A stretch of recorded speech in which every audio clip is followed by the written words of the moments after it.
Good morning everybody, my name is Crystal and welcome to my YouTube channel. If you like my videos, please smash that like button, please do subscribe. It's the 14th of May 2024. It is a Tuesday morning and it's my mum's birthday today. My mum, not mine. So my mum is in Chatham. The weather's a bit rainy, wet.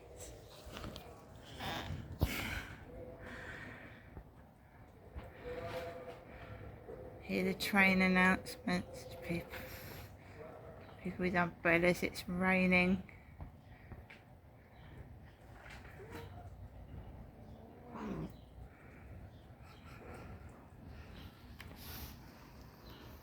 I'm just going to water my plant because the balcony doesn't. It's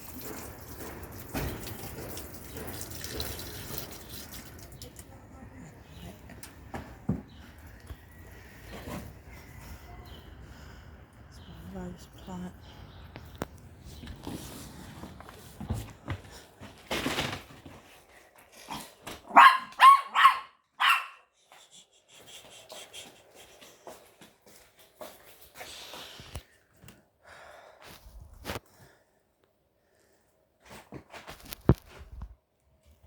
So guys, it's the 14th of May and it's raining.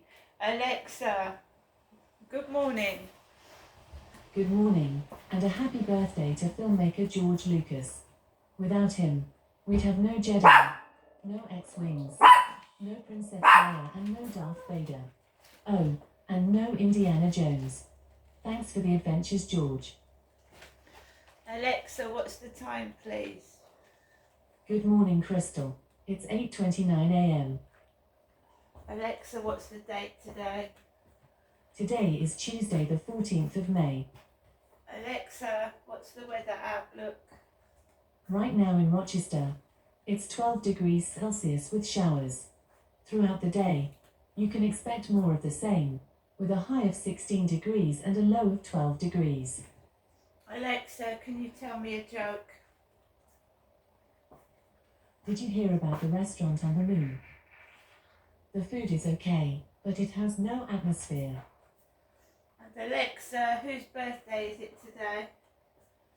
Today's famous birthdays include Nava Mao, former American football player and sports analyst Rob Gronkowski, American internet entrepreneur Mark Zuckerberg, American film producer and director George Lucas, and American actress and singer-songwriter Miranda Cosgrove. Right. So my mum shares her birthday with Mark Zuckerberg. Alexa, how old is Mark Zuckerberg? Mark Zuckerberg is 40 years old. And Alexa, how old is George Lucas? George Lucas is 80 years old. So George Lucas is around my mother's age.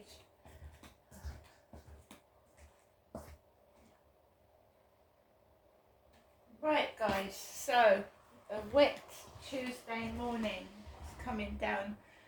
Fine, I'm afraid I still feel warm though, I still feel hot. You know, I feel quite boiling.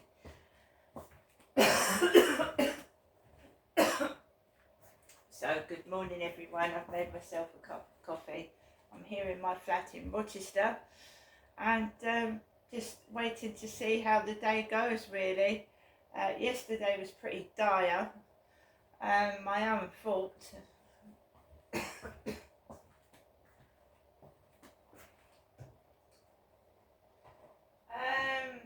So last night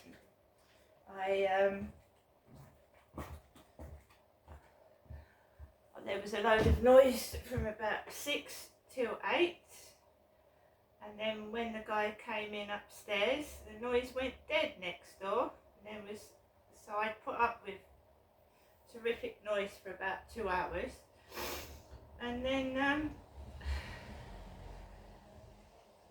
it died down. Nice and quiet for when he came in. I did a couple of videos. I sat down, made myself a cup of coffee, had a couple of snacks, and I watched a Netflix like a couple of episodes of stalking. I'm trying to find it.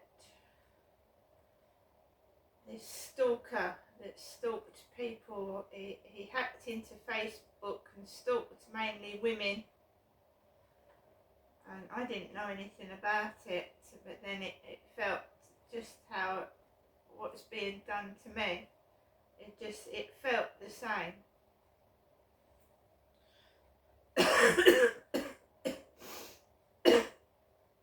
A stalker from Northwich, guy who no, he went for models though. He went for Instagram models, you know, bikini bathing models and things like that, and he terrified them for a number of years. He absolutely terrified them. And I was watching that last night.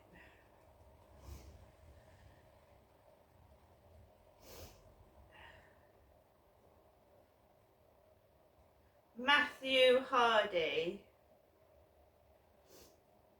So if you look Matthew Hardy up, Matthew James Hardy is an English cyber stalker who pleaded guilty to harassing women online.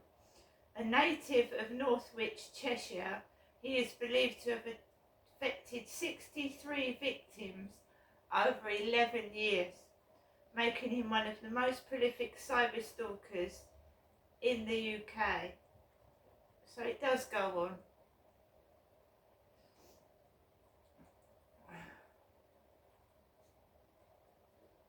Hardy began stalking in 2009 while still in school, choosing schoolmates as victims. He created fake profiles on social media in an attempt to befriend his victims, sometimes impersonating friends and family members, in some case spreading rumours about them. So this is what is happening to me. Maybe someone's copying this guy.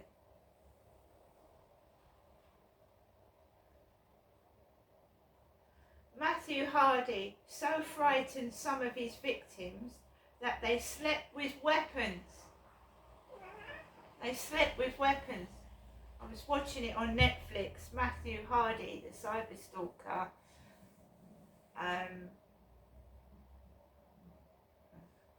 11 years, 10 arrests, at least 62 women. How did Britain's worst cyber stalker evade justice for so long? Although he was known to the police and even prosecuted, it was more than a decade before he was jailed. The conversations always started the same way. A woman would get a message from a social media user. It would say, "Can I tell you a secret?" The messenger often, not always, appeared to be a friendly young woman, peppering the conversation with words such as "hun" and signing off with an X, a kiss. And when they talk to me, they put 3 kisses or loads of little kisses when they speak to me. But the messenger would also claim to have information about the woman's life. The victim's partner was cheating on her. A friend was talking behind her back. If the woman blocked the anonymous messenger, another appeared. And that's exactly what I told the police when they came out to my flat. When those 2 blokes come out to my flat, that's exactly what I said. It doesn't matter if you block them. If you block them, another one appears. If the woman stopped responding, she would get incessant calls from someone breathing down the phone. This stalking could go on for years. Sometimes the stalker spreads lies about the victims to her friends, family and colleagues, that she was having an affair with her boss or even her stepdad. The stalker would hack into the victim's social media accounts or create fake accounts in her name. He would pose as the victim to have sexually explicit conversations. He would even send stolen intimate photographs of her. Victims lost friends, family members, relationships and professional opportunities. One terrified victim slept with a baseball bat in her hand. Another kept a samurai sword beside her bed. Some were diagnosed with depression and anxiety and needed medication. Nobody except the stalker knows how many victims there were. The person responsible for all this suffering, a 30-year-old unemployed man from Northwich, Cheshire, called Matthew Hardy.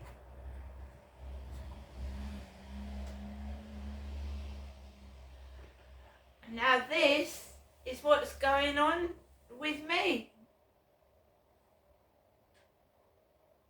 Exactly the same thing.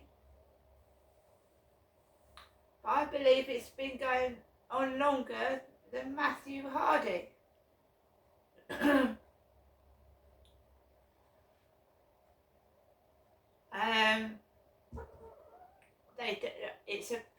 It's different in the fact that they steal my photographs. They do the same thing. They steal my photographs and then they send me them. They mock me. They steal my profile pictures and my pictures in my social media, and they mock me. They laugh.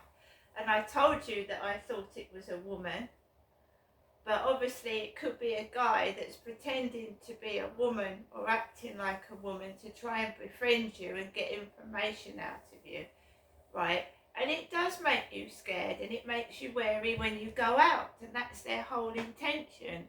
Now what's going on is they keep saying they like my photographs because they think they know me, and if they keep saying that I like my photographs, they think I'm going to take them off.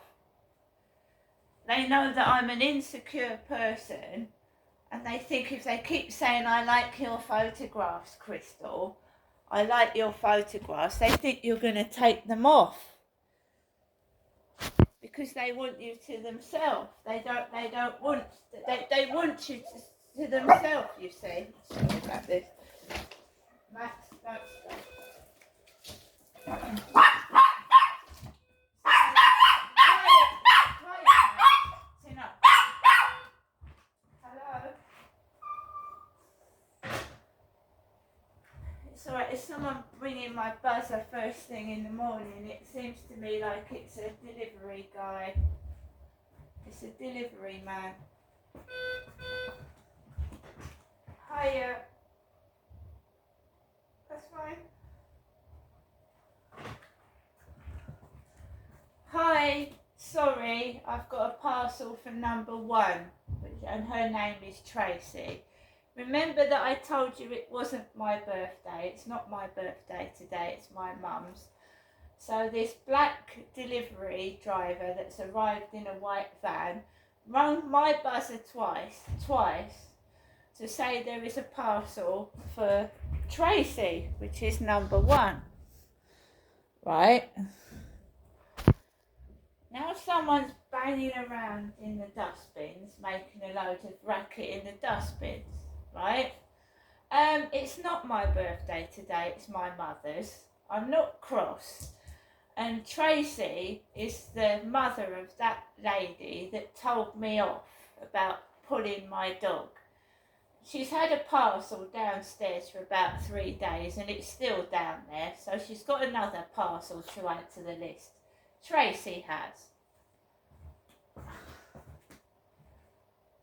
And I wasn't in bed either, was I? Because do you remember when I had an Ocado delivery? I was in bed. He called at 8 o'clock in the bloody morning and I was in my underwear lying on the bed.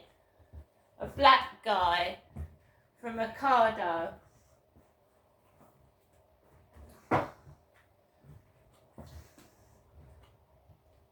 it's my mum's birthday today, not mine. So I was talking about the cyber stalker, wasn't I, from Northwich, which I was watching a Netflix mini series last night, and yeah, it was it was very interesting. It's a similar thing that's happening to me, except I'm getting this nuisance. These delivery guys keep ringing my buzzer. There's other people in, but they keep ringing my buzzer. Black men.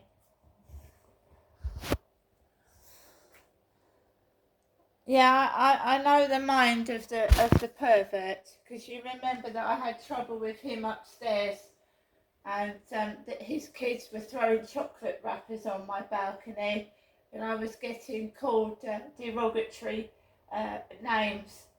Every time his kids would come up at the weekend, I would get a load of messages and be called derogatory names. So he's gone out this morning, first thing at 6 o'clock, and it starts, doesn't it? It starts ringing my buzzer for parcels for other people.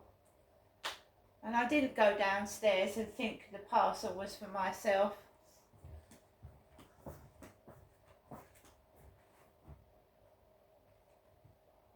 I'm not going to get cross, because again the guy apologised. He apologised over the intercom. He went, sorry, I've got a parcel for number 1. I'm number 5. Not number 1. Right, guys. So that's put me off kilter a bit. So yeah, it does go on. It's not in my head. These women this guy's in prison for cyber stalking. This guy from Northwich is in prison right now, and these women are still scared, and it still affects them when they go outside. What he did to them, he terrified them over a number of years. Pretty women. They weren't ugly either. They were really attractive women. This is why I just can't understand why this person is obsessed with myself. I don't understand it. This person is obsessed with sex. They you know. So that has hurt my ear. That buzzer ringing twice has hurt my ear, and somebody thinks I'm going to go outside now and start acting like a lunatic because I haven't got a birthday present. It's not my birthday, numbskull. See you later.